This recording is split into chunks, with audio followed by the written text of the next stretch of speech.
তারেক রহমানের যাত্রা শুরু হয়েছে। নতুন প্রধানমন্ত্রী স্বাগত জানিয়েছে সারা বিশ্ব।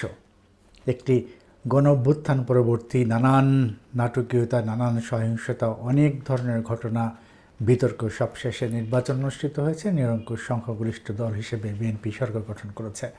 তার নেতৃত্বে ছিলেন তারেক রহমান। তিনি প্রধানমন্ত্রী। তার দপ্তরগুলো মন্ত্রিপরিষদ গঠন হয়েছে, শপথ হয়েছে, জাতীয় স্মৃতিসৌধে শ্রদ্ধা নিবেদন করেছেন এবং জিয়াউর রহমান এবং খালেদা জিয়ার কবরেও শ্রদ্ধা নিবেদন করেছেন। এই দিয়েই যাত্রা শুরু হয়েছে।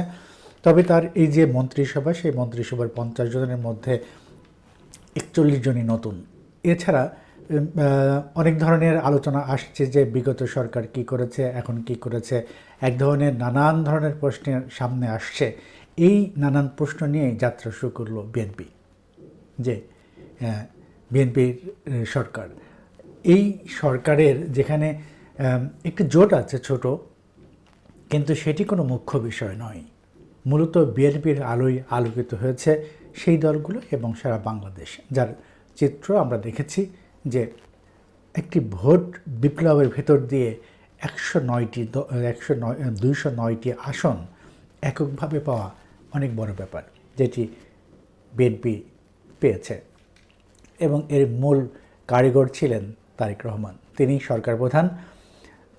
যে মন্ত্রী পরিষদগুলো বন্টন হয়েছে, সেখানে দপ্তর বন্টন হয়ে গেছে এবং সবগুলো দপ্তরেই সাজসজ্জা চলছে এবং নতুন মন্ত্রীকে গ্রহণের যাবতীয় প্রস্তুতি চলছে। সচিবালয় থেকে সবখানেই, সচিবালয়ে এই প্রথম অফিস করার মধ্য দিয়ে নতুন প্রধানমন্ত্রীর যাত্রা শুরু হচ্ছে। দেশে অনেক সংকট, আইনের শাসন প্রতিষ্ঠায় এখন মূল লক্ষ্য হওয়া দরকার।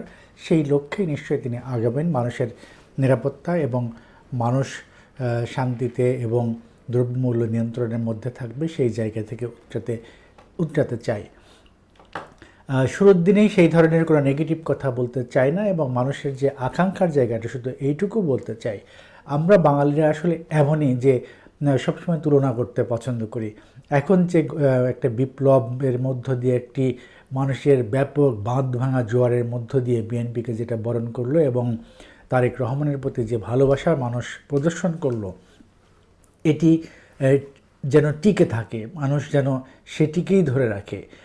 একসময় মানুষ বলেছে, যখন জুলাই বিপ্লবের পরবর্তী সময় বলেছে, বিগত সরকারের এত দরকার ছিল না, মেট্রো রেল দরকার ছিল না, পদ্মা সেতু দরকার ছিল না, ফ্লাইওভার দরকার ছিল না, এইগুলোর এত কিছু উন্নয়নের দরকার ছিল মানুষের শান্তি, সুশাসন এবং মানুষের দ্রব্যমূল্য নিয়ন্ত্রণের মধ্যে রাখা। এই বিষয়গুলো মানুষের মূল ফোকাস ছিল। জোর জুলুম চাই না, দুর্নীতি বন্ধ হোক, এইসব মানুষ চেয়েছিলেন।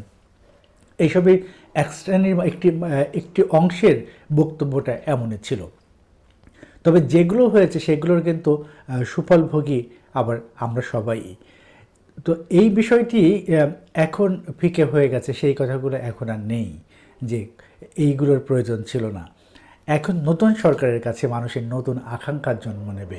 তারা নানাভাবে এই কথাগুলোই বলতে থাকবে যে ওই সরকার এই করেছিল, এই সরকারকে আমরা ভোট দিলাম, এত কিছু করলাম, কী দিল আমরা কী পেলাম।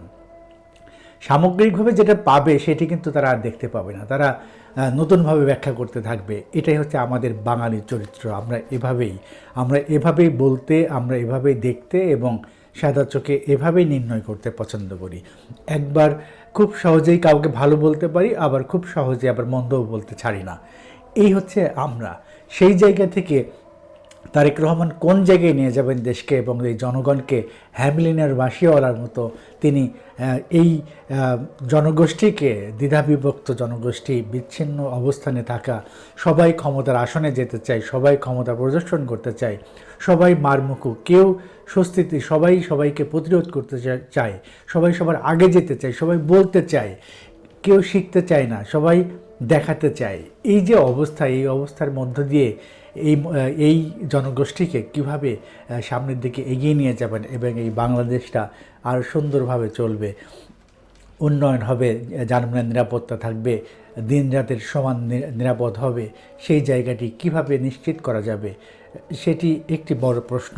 তার মধ্যে এই ঢাকাকে কিভাবে সুন্দর করা যায়, সেই জায়গাটি যেমন আমরা দেখেছি যে